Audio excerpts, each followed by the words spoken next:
today on Pat's Car Garage, a little flaw with the W202. This is the second time that's happened, and it's getting on my nerves. My sway bar bracket broke again, so I'm going to pop that off and see what I can do to fix it.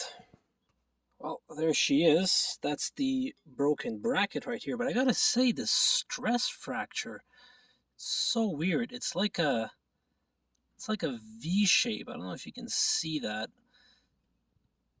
but it's like a V shape. I have to Google what the heck kind of forces cause a V-shaped fracture like that. Interesting. Anyway, so what I'm going to do is I'm going to weld this back together, but given that this is the second time this happens, I think I'm going to have to redesign this bracket and do something a little bit more heavy duty than this.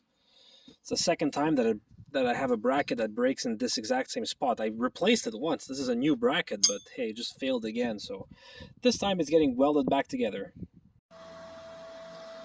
Just in case you're under the impression that I have a high budget, I do not. I have a MIG welder, but that's about it. Now, as you guys know, it's illegal for me to end this video without saying grinder and paint makes you the welder you ain't.